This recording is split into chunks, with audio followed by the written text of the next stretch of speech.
I wanted to start off by saying that, first of all, thank you to everyone who's been here today and participated. This has been a fantastic day. Thank you for Celo for being such a great partner. You know, about a year ago, I met a lot of people in this room. In fact, ETHDenver is my anniversary with a ton of people in ReFi. It was the first time we met in real life. It was the first time I met Stenver in real life. It was the first time I met a whole bunch of people in the ReFi space in real life. And this has grown into an amazing community. And truly, it does seem like Celo has become like a hub for ReFi activity, almost a center of gravity. And I think a lot of that has to do with the mission that Celo sort of set out with. And so just to start the conversation off, I'd love to sort of hear from you how that vision, how that mission sort of came to be. What was the inspiration? Yeah, absolutely. And maybe before we start, I just wanted to compliment your outfit. Thank you. Yeah. I'm deeply regretting not wearing my ReFi suit today. But yeah, I guess to your question, to maybe the origin story of Celo and how it became kind of this ReFi hub today. You know, Celo's mission has always been around prosperity for all, and helping fight climate change, you know, fits very squarely in that mission, and has been really near and dear to many people in the community's hearts. And it starts all the way back to, you know, just under 3 years ago, when the network launched. So some of you might be aware, Celo as a network launched on Earth Day 2020, so almost 3 years ago. And that choice of Earth Day was, you know, obviously very intentional. The network ID for Celo is the date of the launch, so it's Earth Day 2020. And it was really, you know, only a week after that, you know, the Celo community had, I think, its first and I would say really most important kind of decision to make. And that was whether or not to have the protocol offset all of the carbon that it was contributing through its operations. And so that was, yeah, end of April 2020 when the whole Celo community came together and voted on, you know, the very first on-chain governance decision on Celo. And that was and it passed. Surprise, surprise, we were the first chain to programmatically offset the emissions that it creates. And that was really like just an amazing moment for us. You know, we wanted to put a stake in the ground to show that blockchains could actually help fight climate change, that they didn't have to be contributing to climate change. And we've been absolutely humbled to see, you know, so many other networks, so many other protocols follow suit over these last 3 years.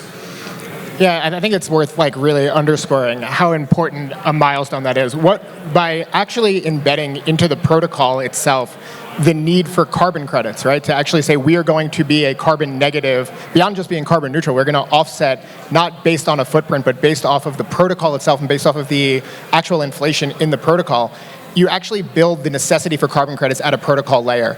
And so what we've now started to see is years later is lots of other protocols. We sort of had an announcement this morning with Near that Near is going to actually start doing this at the protocol layer. We've seen lots of other L1s start to talk about building this into the protocol layer. And what that functionally does, which was revolutionary at the time because no one was really, well, it wasn't the big Web3 climate space that it is today. It basically builds the need and it builds the actual like regenerative economics directly into the protocol. So it's a huge, huge accomplishment that got passed so quickly and has now sort of become the standard. It's basically becoming table stakes across L1s and L2 ecosystems everywhere.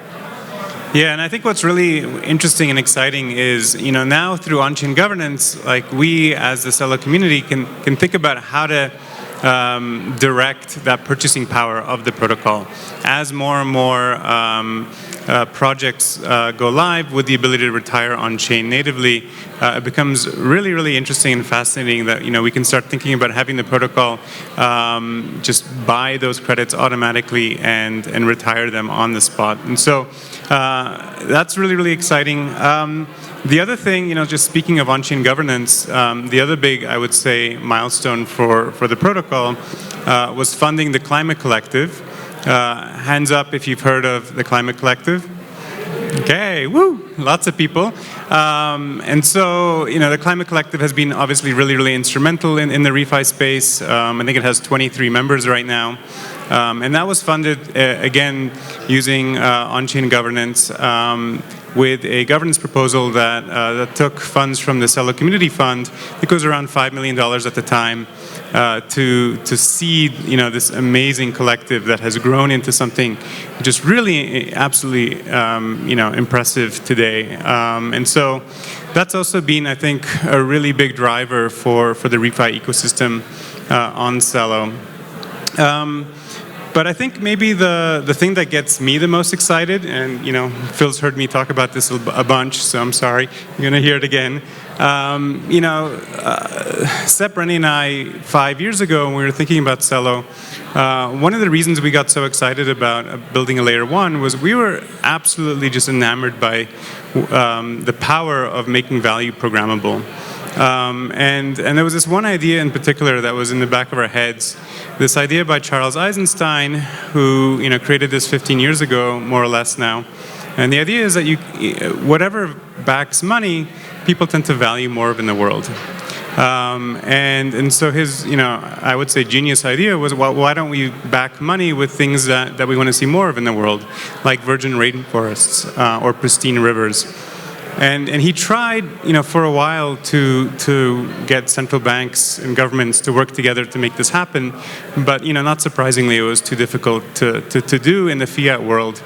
But with crypto, this is something that realistically can be done, and in fact is starting to be done. So Mento protocol, the protocol behind CUSD, is now backed in part by Moss carbon offset credits. We just had Moss here on the stage a second ago. And they have a plan to add a lot more other assets, both carbon offset credits and natural capital assets directly into the reserve. Collectivo is here, Luke is here, who's building a community currency that's backed by natural capital. And so we're starting to see this idea that Charles Eisenstein had, so long ago actually come into fruition. And, it's just so exciting to see. Yeah, and Mento is sort of a great example, and I believe that there's a on-chain mandate to ultimately get 40% or more of the assets that are backing the CUSD and other stablecoins, right, C Euro and C Real, actually backed by natural capital. And one of the things that we're building collaboratively in order to do that is, what are some of the best assets to actually back that up? And so those of you who are here for the forward financing panel, 30 minutes ago, we talked about building out these pools of capital on-chain that are backed and tranched. And basically what happens is that senior tranche, which is functionally debt and is relatively secure based on the fact that there is prepayment capital that's sitting inside of the actual pool, as well as junior capital that is standing in front of it taking the first losses. This becomes a very good asset for a stablecoin to actually keep in its treasury and to actually grow the treasury. Because right now, a lot of the assets that sit inside the stablecoin treasuries aren't growing. And so if you actually replace those with assets that have yield on top of them and secure, stable yield, you can actually grow the treasury, issue more stablecoins against it, and achieve that goal. And so in the next few days, hopefully we'll see a proposal up on the Celo forums to start talking about how do we integrate the products that we're building into the Celo reserve and trying to actually put into... Train alert. Trying to put into reality some of the principles and things that inspired me as well in Sacred Economics, the Charles Eisenstein book, and to really start to make that happen in the real world. Are you delivering that forum proposal by train? Yes, definitely. Here it comes. Yeah, and I think, in talking to many folks in this room, in talking about what gets them excited about ReFi and building on blockchains, I think it's this, the fact that we can marry, the regenerative part with the DeFi part. And so these future contracts are one example of this, and of course there's many other really great DeFi primitives on Celo and on other EVM chains and others that just make it really easy to build exchanges and marketplaces for these types of assets, to create the ability for people to borrow and lend these assets out, and even to create these kind of future contracts. Yeah, and one of the other like phenomenal things about Celo is the depth of the infrastructure that's there. All of the basically best protocols that have been built on other chains and even natively on Celo end up gravitating towards Celo because the mission alignment of Celo itself ends up being very aligned with all the things that these protocols want to achieve: liquidity, access, etc. And so, there's a whole bunch of new things that have been launched on Celo recently that are just super exciting. Definitely. I think we're very humbled that we were the first layer 1 other than Ethereum that Uniswap launched on. I think Uniswap is on, 4 or 5 chains, Ethereum, a bunch of L2s, and then Celo. And, it's a very capital efficient, really great AMM that's particularly good for ReFi assets. And in fact, in the governance proposal that we put up, ReFi was called out specifically, and that's in part what got the Uniswap community excited. Curve is now on Celo as well. Aave is about to launch, and so there's a lot of these, just absolutely incredible, battle-tested DeFi protocols that are coming to Celo that then can be composed with, there's just this wealth of incredible ReFi, this ecosystem that's now forming on Celo that gets the benefit from it. So it's really exciting to see.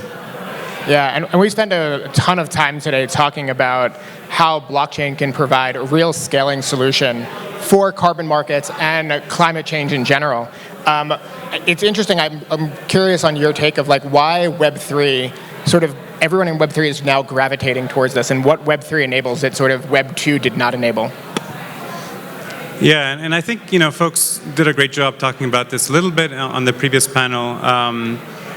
So maybe I'll take a different angle. I think there's 2 really incredibly powerful things that blockchains provide.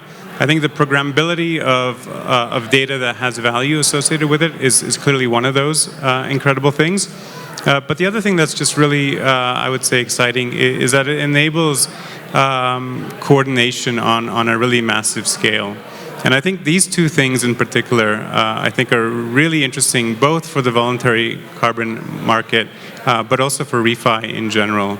And just to give you some examples of how this can work, I was chatting yesterday with the founder of Sylvie Protocol.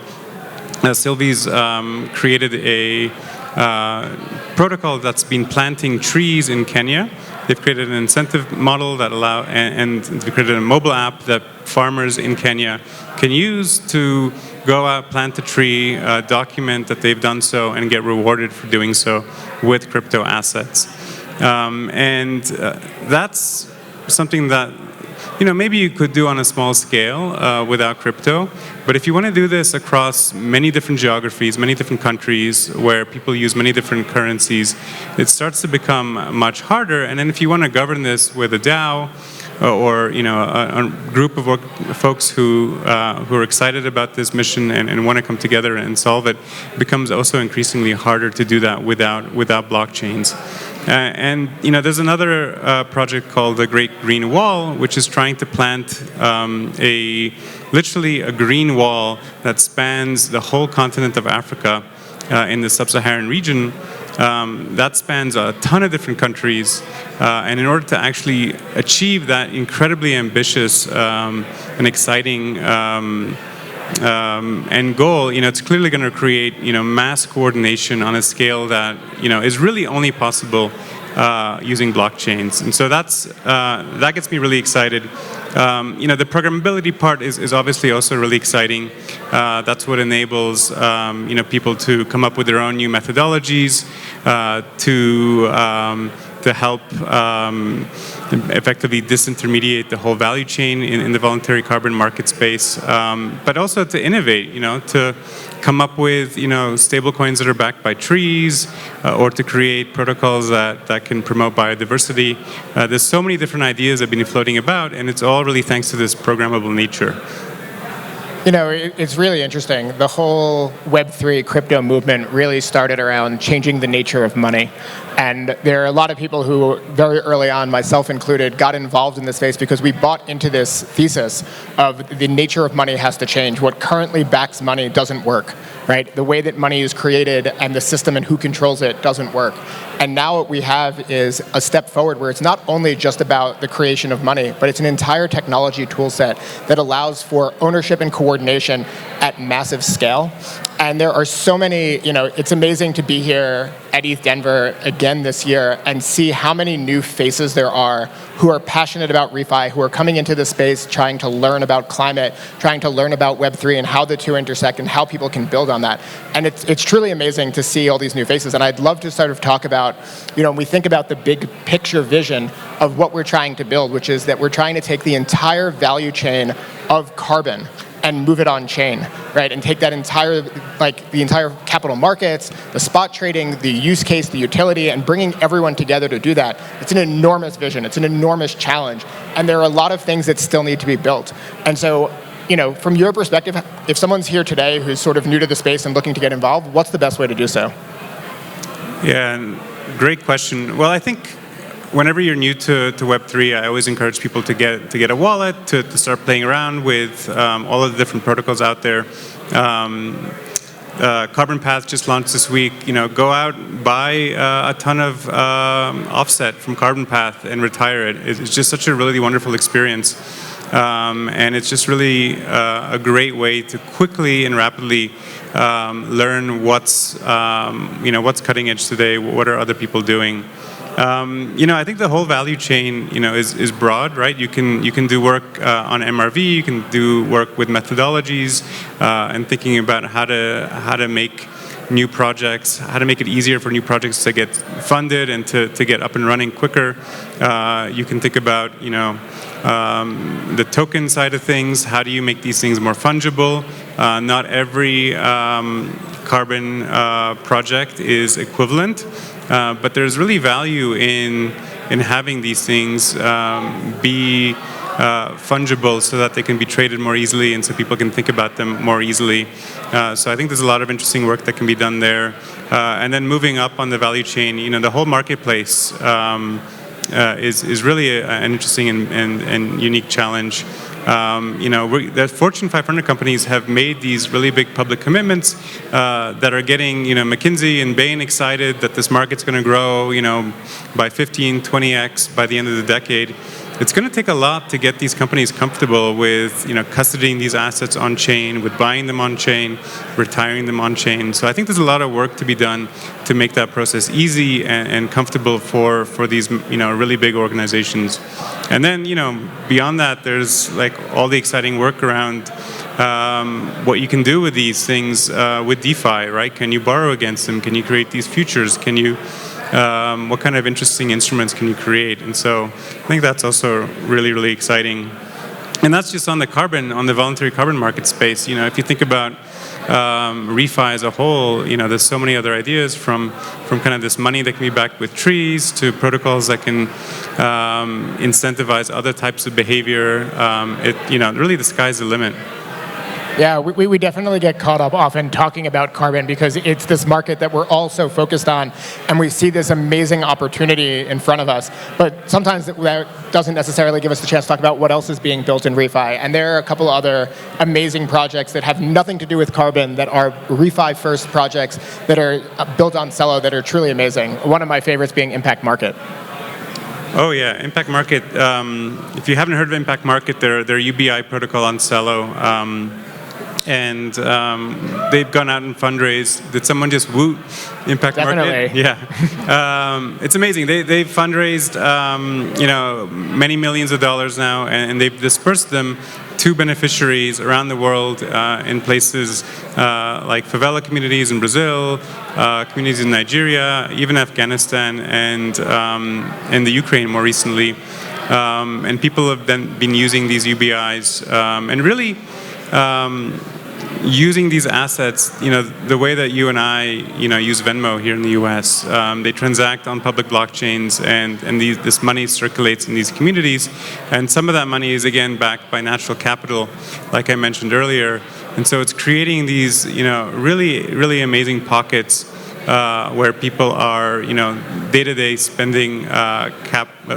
spending value that is backed by natural capital. And so that's been really, really incredible to see. There's another project called Good Dollar that's moving to Celo, that's doing something interesting. And so I think there's a lot in the social dividend and UBI space as well. And some people don't consider that ReFi, but I think increasingly in the community we're coming to kind of believe that regenerative finance is more than just climate. It's really ultimately all about prosperity for all. And so a lot of people now are increasingly seeing Good Dollar and Impact Market as, true ReFi projects. Yeah, I even think that you can go as far as to expand the definition of ReFi to being really anything that removes a layer of extraction from a system. So anytime you're taking a process and you're taking the margins that are being extracted by others down, which you see all the time in the crypto space, there are lots of protocols that are helping to basically take off-chain processes, move them on-chain, and reduce the margin. I kind of view that as ReFi. And anytime you're doing anything that has that level of removing extraction, that to me is a ReFi project that's worth supporting and worth really paying attention to as this market grows and goes beyond just climate and carbon.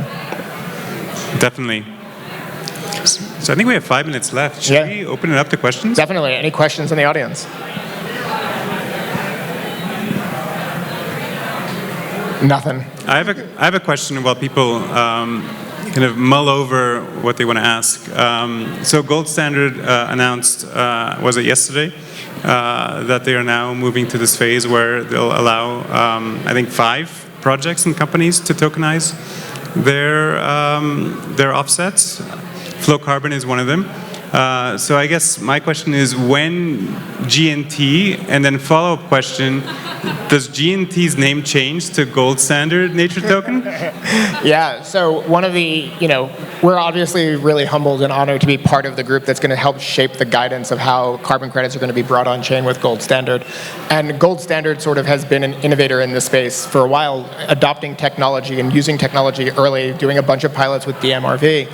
And so we're very hopeful that we will have the ability to fully tokenize Gold Standard carbon credits within the next few months. Yeah. And then we'll be able to launch, carbon tokens on Celo and start building out a lot of the partnerships that have been built across the ecosystem with use cases, with underlying projects, with protocol level offsetting, with individual offsetting, travel offsetting, Fly Wallet, Valara. We built a whole ecosystem around this that's sort of been waiting for this moment. And so we're super excited that it's happening. And we're incredibly grateful for Gold Standard for including us and helping to shape this. Yeah. And the name? I don't know that we've made a decision on that yet. But yeah, maybe it'll be the Gold Standard Nature Token. We're getting the signal to wrap up, but I just wanted to say thank you to Marek for being an incredible friend, an incredible partner, and thank you to everyone here who came out today and was a part of this. Thank you for making this community and this ecosystem so warm and welcoming, and this is really just a wonderful group of people, and looking forward to making lots of new friendships and seeing you all back here next year. Woo!